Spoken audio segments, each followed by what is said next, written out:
کیا بات ہے عرفان بھائی، ڈسٹرب لگ رہے ہیں؟ بس یار کیا بتاؤں، میرے ابو مجھ سے محبت نہیں کرتے. کیا مطلب؟ دیکھو نا، جب دیکھو ڈانٹتے رہتے ہیں. ابھی بھی گھر سب کے سامنے مجھے ڈانٹ دیا. ہر بات کے لیے منع کرتے رہتے ہیں، یہ نہ کرو وہ نہ کرو، یہاں نہیں جاؤ وہاں نہیں جاؤ.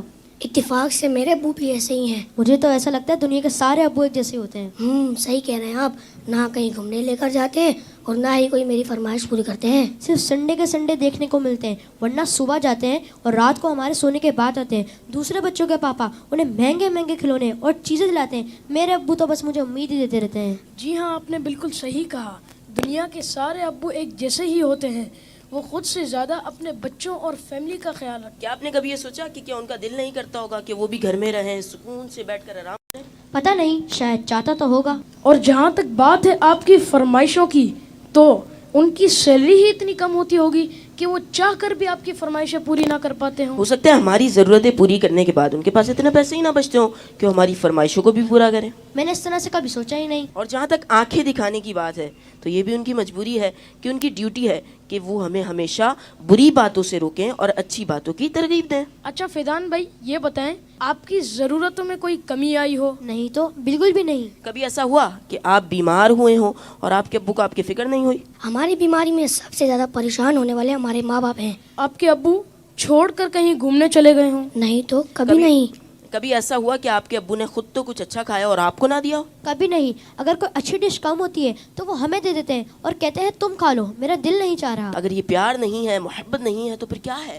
ماں اور باپ دونوں ہی محبت کرتے ہیں، لیکن ماں کی محبت نظر آ جاتی ہے اور باپ کی محبت کو محسوس کرنا پڑتا ہے. میں کتنا غلط سوچ رہا تھا اپنے ابو کے بارے میں.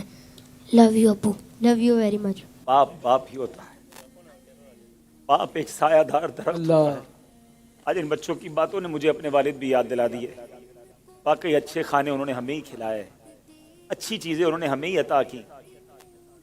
اور وہ بچے جن کے والدین ان کی فرمائشیں پوری نہیں کرتے نا، انہیں یہ سوچنا چاہیے. صرف میں بچوں سے بات نہیں کروں گا، گھر کے اور بھی افراد ہیں، زوجہ بھی ہے، بیٹی بھی ہے. وہ کہتی ہے ابو آپ ہمارے لیے کچھ لاتے نہیں ہیں. بیوی کہتی شوہر سے آپ کچھ لاتے نہیں. اس بیچارے سے تو پوچھو اس کی مجبوری کیا ہے. صبح سے گھر سے نکلتا ہے، چاہے سردی ہو چاہے گرمی ہو. کوئی موٹر سائیکل پر جاتا ہے، کوئی بس پہ بیٹھ کے جاتا ہے، کوئی دو بسیں بدل کے جاتا ہے، بارش میں بھی جاتا ہے. کیوں جاتا ہے؟ کہ چھٹی کروں گا تو تنخواہ کم ہو جائے گی. تنخواہ کم ہو جائے گی تو بچوں کو کیسے پورا کروں گا؟ اسکول کی فیس بھی دینی ہے، بچوں کے لیے کپڑے بھی لانے ہیں، کھانا بھی وقت پر لانا ہے.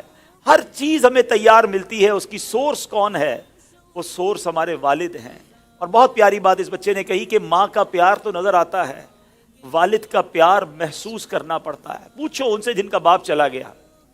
والد ایک سایہ دار درخت ہے. کبھی درخت کو دیکھا آپ نے؟ اس کے اوپر کے پتے گرم ہوتے ہیں، وہ ساری دھوپ اپنے اوپر سہ لیتا ہے اور اس کے نیچے اپنے بچوں کو چھاؤں دیتا ہے.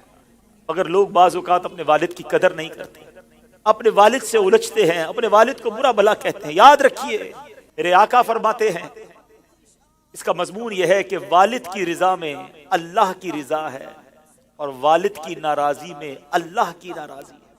کبھی اپنے باپ کو ناراض مت کرنا.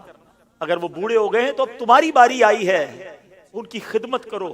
انہیں یہ احساس دلاؤ کہ اب میری باری ہے آپ کی خدمت کرنے کی. ہم اپنی ماں کو تو کہہ بیٹھتے کہ ماں میں تم سے بہت پیار کرتا ہوں. میں ساری دنیا کے بچوں سے پوچھتا ہوں کہ کب اپنے باپ کو کہا تھا کہ ابو آئی لو یو، والد صاحب میں آپ سے بہت پیار کرتا ہوں. آپ دنیا میں آج میں جو کچھ ہوں ابا جان میں آپ کی وجہ سے ہوں.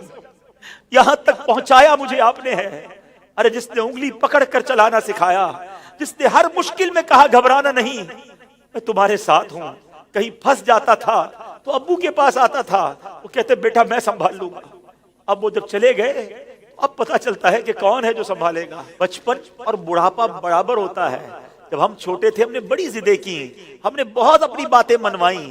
اب سمجھو والد صاحب کا جب بڑھاپا آ گیا تو میں نے ان کی باتیں ماننی ہیں.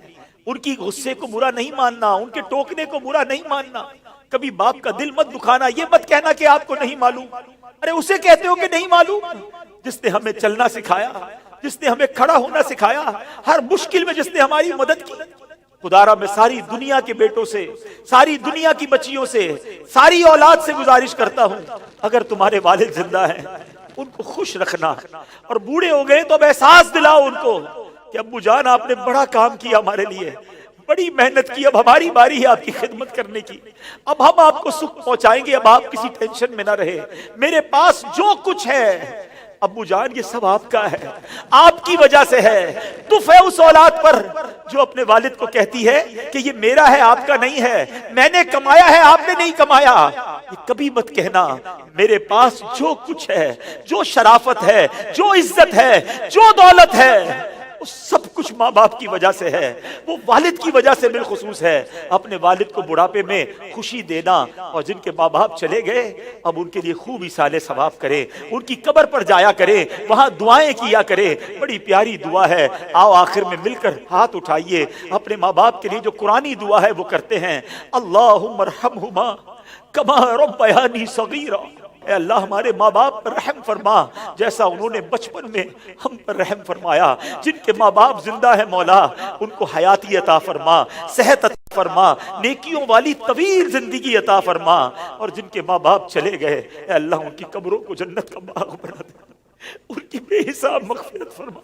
تیرے دربار میں ہم دعا کرتے ہیں، انہوں نے ہم پر بڑی مہربانیاں کی ہیں، تو ہمارے ماں باپ پر مہربانی فرما، آمین بجاہ النبی الامین صلی اللہ تعالی علیہ وسلم۔ میں ان بچوں کا شکریہ ادا کرتا ہوں، امید ہے کہ آج آپ کے اس سیگمنٹ کی وجہ سے کئی بیٹے اپنے ماں باپ بالخصوص والد کے قریب ہو جائیں گے۔ اگر کسی نے باپ کا دل دکھایا ہے آج ہی جا کے معافی مانگ لو، ان کے پیر پکڑ لو، کیونکہ والد راضی تو رب راضی، والد ناراض تو رب ناراض۔